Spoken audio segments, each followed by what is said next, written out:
ఇప్పుడు వస్తుంది. ఆపే ఆపే.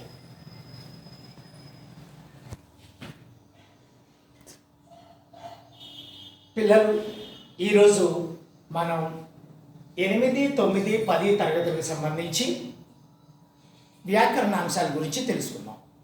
అందులో భాగంగా మనం ఈరోజు సందులు అనేటువంటి అంశాన్ని నేర్చుకుందాం. అసలు సంధి అంటే ఏంటి? సంధి అంటే రెండు పదాల కలయిక సంధి. రెండు పదాల సంధి అంటే రెండు పదాల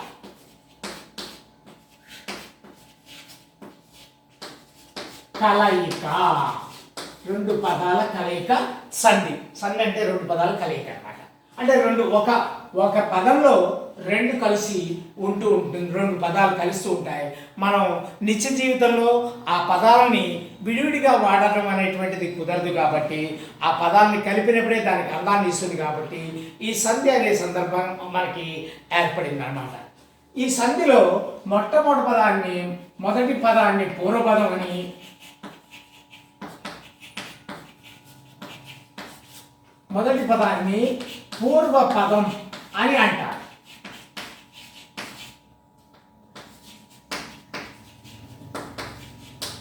రెండవ పదాన్ని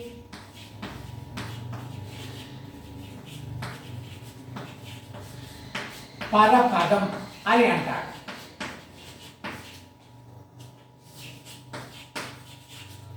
పరిపదం అంటారన్నమాట. అంటే ఒక సంధి విడదీసినప్పుడు రెండు పదాలు వస్తూ ఉంటుంది. అందులో మనకి ఉదాహరణకి రామాలయం అనేటువంటిది ఉంది అనుకుందాం. రామాలయం అనుకున్నప్పుడు ఇందులో రామ అనేటువంటిది ఇది పూర్వపదం.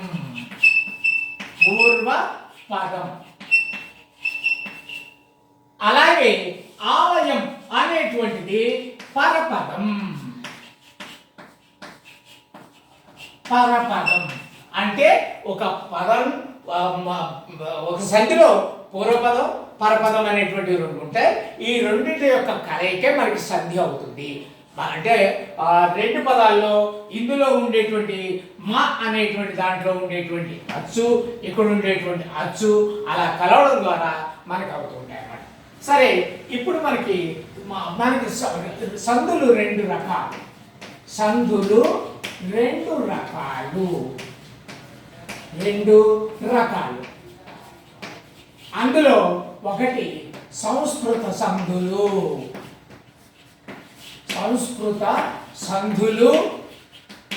రెండు తెలుగు సంధులు. ఇవి సంస్కృత సంధులు, తెలుగు సంధులు అని రెండు రకాలుగా ఉన్నాయన్నమాట. తెలుగు సంధుల్లో మనకి ఎంతసేపు కూడా తెలుగు పదాలు కనిపిస్తూ ఉంటాయి. అలా కనిపించినప్పుడు అవి తెలుగు సంధులుగా మనం భావించాలి. అంతకంటే వేరే గుర్తేం లేదు. తెలుగు పదాలతో కలిసేటువంటి సంధులనేమో తెలుగు సంధులు అంటూ ఉంటాం. సంస్కృత పదాలతో కలిసేటువంటి సంధులనేమో సంస్కృత సంధులు అంటాం అన్నమాట.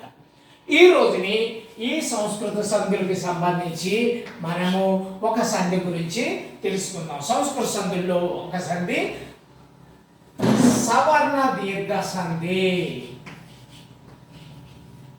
సవర్ణ దీర్ఘ సంధి. ఇది ఒక సంధి అన్నమాట.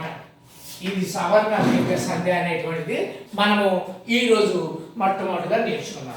ఇది సంస్కృత సంధి. ఈ సవర్ణ దీర్ఘ సంధిలో మనకి సమానమైన వర్ణ దీర్ఘ సంధి. సంధి అంటేనే రెండు పదాల కలయిక అన్న విషయాన్ని మనం ముందుగానే చెప్పుకున్నాం అన్నమాట. ఇప్పుడు ఈ సవర్ణ దీర్ఘ సంధి అన్నప్పుడు సమానమైన వర్ణాలు దీర్ఘం రావడం ద్వారా సంధి జరుగుతుంది కాబట్టి సవర్ణ దీర్ఘ సంధి. సవర్ణము అంటే సమానమైన వర్ణాలు. ఇక్కడ ఆ, ఈ, ఊ, అరు ఇవి సమానమైన వర్ణాలు అన్నమాట. సమానమైన వర్ణాలు అంటే ఇప్పుడు ఆ అనేటువంటి దానికి మనకి సమానమైన వర్ణము అన్నప్పుడు ఆ ఈ రెండు కూడా సమానమైన వర్ణమే. అలాగే ఈ అనేటువంటి దానికి వచ్చినప్పుడు ఈ కానీ ఈ కానీ రెండు కూడా సమానమైన వర్ణాలుగానే భావించాలి. అలాగే ఊ దగ్గరికి వచ్చినప్పటికీ ఊ కానీ ఈ రెండు సమానమైన వర్ణాలుగా భావించాలి. అలాగే అరు అనేది దగ్గరికి వచ్చినప్పటికీ అరు లేదా అరు అనేటువంటి రెండు కూడా మనకి సమానమైన వర్ణాలుగా భావించాలన్నమాట. ఇది సమానమైన వర్ణాలు అనే దానికి మాత్రమే చెప్పారన్నమాట. అసలు సవర్ణ దీర్ఘ సంధి అనేటువంటి దానికి మనము సూత్రానికి వెళ్ళినప్పుడు సూత్రం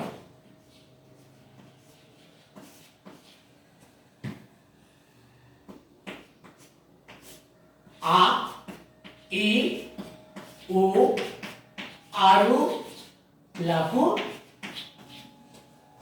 అవి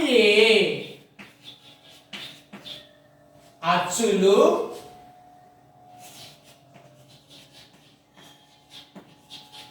పరమైన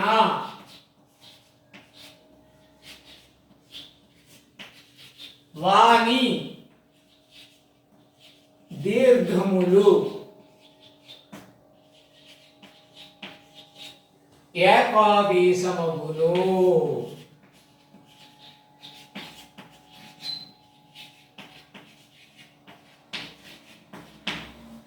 చూడండి సూత్రం మళ్ళీ ఒకసారి చూద్దాం.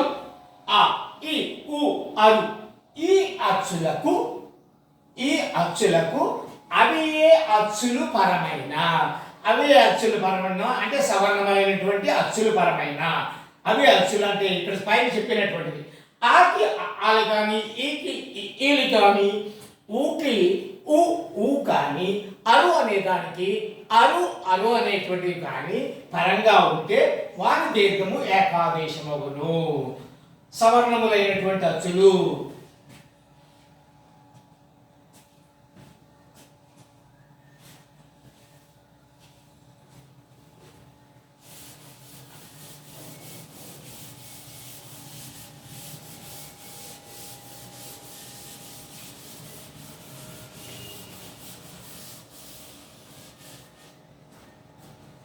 ఇప్పుడు ఉదాహరణ దగ్గరికి వెళితే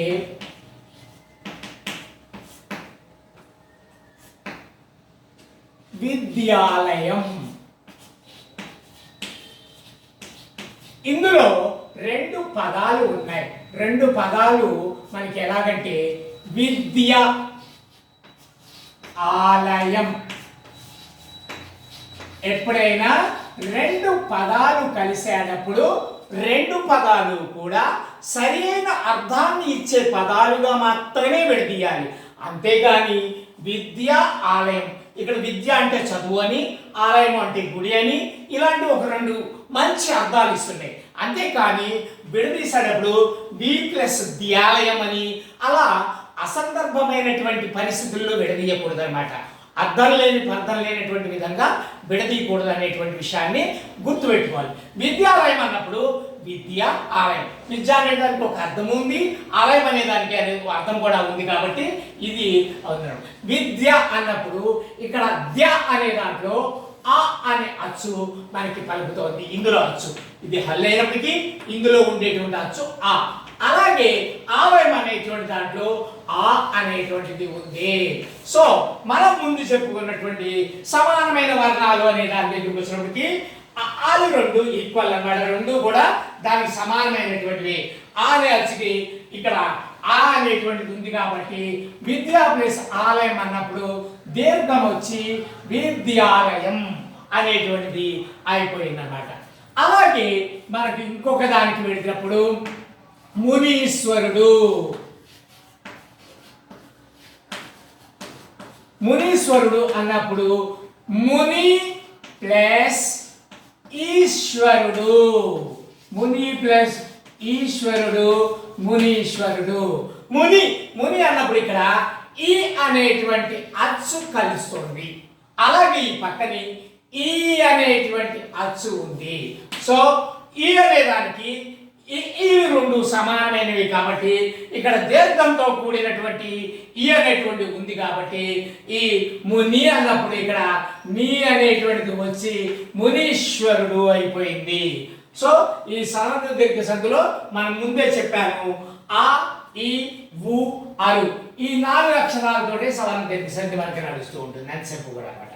సో మొట్టమొదటి దీర్ఘం వచ్చింది మనకి, రెండోది గుడి దీర్ఘం వచ్చింది.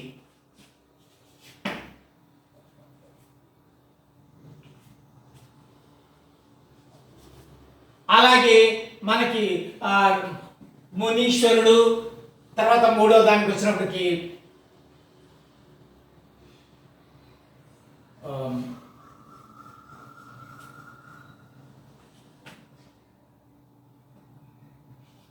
మాతృణం.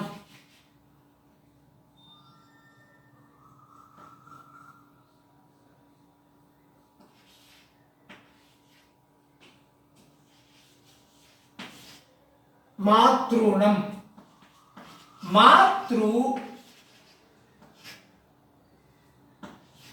ప్లస్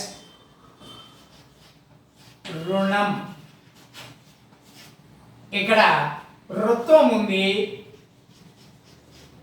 ఇక్కడ కూడా రుత్వం ఉంది కాబట్టి ఇక్కడ రుత్వ దీర్ఘం వచ్చింది, మాతృణం అయింది. సో ఇక్కడ దీర్ఘం తోడిచ్చాము, ఇక్కడ గుడి దీర్ఘం తోడిచ్చాము, ఇక్కడ రుత్వ దీర్ఘం తోడిచ్చాము, ఇక్కడ నాలుగోటువంటిది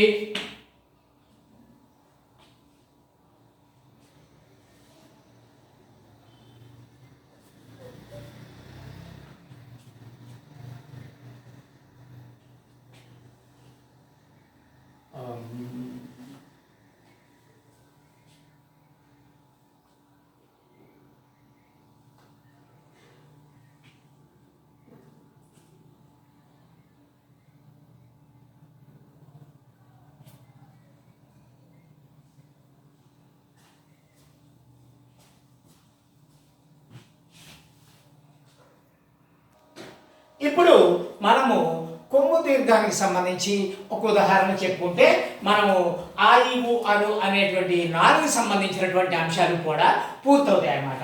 ఇక్కడ కొమ్ము దీర్ఘానికి వచ్చి భానుదయం.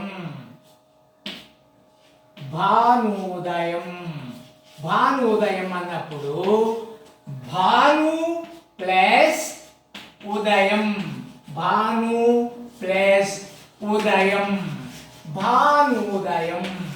ఇక్కడ భాను అన్నప్పుడు ఊ అనేటువంటి అచ్చు ఉంది, పక్కన కూడా ఊ ఉంది, దీనికి దీర్ఘం వచ్చింది, భానుదయం అనేటువంటిది అయింది. కాబట్టి మనకి ఆ ఈ ఊ అరు అనేటువంటి ఈ 4 సంబంధించినటువంటి అచ్చులకు సమానమైన అచ్చులు కనుక వచ్చినప్పుడు దీర్ఘం వస్తుంది అని చెప్పాడు. మొట్టమొదటి విద్యాలయం అన్నప్పుడు మామూలు దీర్ఘం వచ్చింది, ఇక్కడ మునీశ్వరుడు అన్నప్పుడు గుడి దీర్ఘం వచ్చింది, మాతృణం అన్నప్పుడు రుత్వ దీర్ఘం వచ్చింది, భానుదయము అన్నప్పుడు కొమ్ము దీర్ఘం వచ్చింది. కాబట్టి ఈ 4 రకాలైనటువంటి దీర్ఘాలతో ఏర్పడేటువంటిది ఏదైతే ఉందో అది సవర్ణ దీర్ఘ సంధిగా మనము భావించవచ్చు. మొట్టమొదట ఒక్కసారి పిల్లలు దీని గురించి మీరు కొద్దిగా జాగ్రత్తగా వినండి. మనకి సంధి అంటే 2 పదాల యొక్క కలయిక అనేటువంటి విషయాన్ని గుర్తుపెట్టుకోండి. 2 పదాలు కూడా స్పష్టమైన దేనికి దానికి ఒక అర్థాన్ని ఇచ్చేటువంటిదిగా ఉండాలి.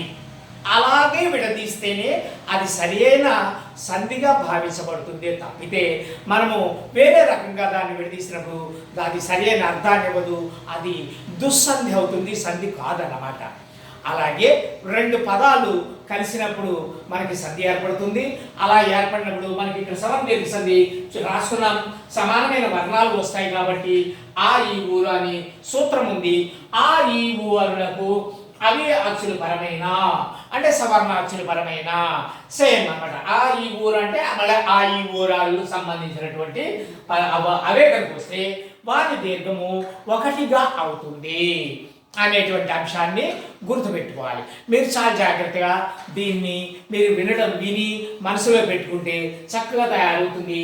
ఇది మొట్టమొదటి మామూలు దీర్ఘము, 2 గుడి దీర్ఘము, ఇక్కడ 3వదేమో కొమ్ము దీర్ఘము, ఇక్కడ ఋతో దీర్ఘము అనేటువంటివి మనము 4 దీర్ఘాలకు సంబంధించినటువంటివి తీసుకున్నాం అన్నమాట. ఇది ఈ 4 దీర్ఘాలతో వచ్చేటువంటిది ఏదైతే ఉంటుందో ఇది సవర్ణ దీర్ఘ సంధిగా గుర్తుపెట్టుకోవచ్చు. మళ్ళీ ఇంకొకసారిగా సూత్రాన్ని మనం మళ్ళీ ఒక్కసారి మీరు వినండి. ఆ, ఈ, ఉ, అరు అనేటువంటి ఈ అక్షరాలకి అవే అచ్చులు పరమైన అంటే సవర్ణ అచ్చులు పరమైనప్పుడు వారి దీర్ఘములు ఏకాదేశమగును అంటే ఒకటిగా అవుతుంది. దీర్ఘం అన్నమాట. దీర్ఘం ఉన్నా అదే అవుతుంది, దీర్ఘం లేకపోయినా దీర్ఘం వస్తుంది అనమాట. అలా వచ్చిన దాన్ని మనం సవర్ణ దీర్ఘ సంధిగా భావించాలి. అయితే ఇక్కడ ఒక చిన్న సందేహం కూడా ఉంది. ఏంటంటే చింతాకు, చింతా ప్లస్ ఆకు చింతాకు, కానీ ఇందులో దీర్ఘం వచ్చింది. చింత అంటే చింత చెట్టు అని, ఆకు అంటే చింత చెట్టు యొక్క ఆకు అనేటువంటి అంశాన్ని మనకు తెలుస్తున్నాయి. కానీ ఇది సవర్ణ దీర్ఘ సంధి అవదా అని మీరు అడగొచ్చు. కానీ ఇది సవర్ణ దీర్ఘ సంధి కాదు. ఎందుకు? సవర్ణ దీర్ఘ సంధిలో ఎంతసేపు కూడా సంస్కృత పదాలే ఉంటాయి, తెలుగు పదాలు ఉండవు. కాబట్టి చింతాకు అనేటువంటివి తెలుగు పదాలు, చింత అనేటువంటి తెలుగు పదం, ఆకు అనేటువంటిది తెలుగు పదం. కాబట్టి తెలుగు పదాలను బట్టి ఆ సంధిని తెలుగు సంధిగా మనం గుర్తించాలి. సంస్కృత పదాలతో కాబట్టి మనము సంస్కృత సంధులుగా భావించాలి.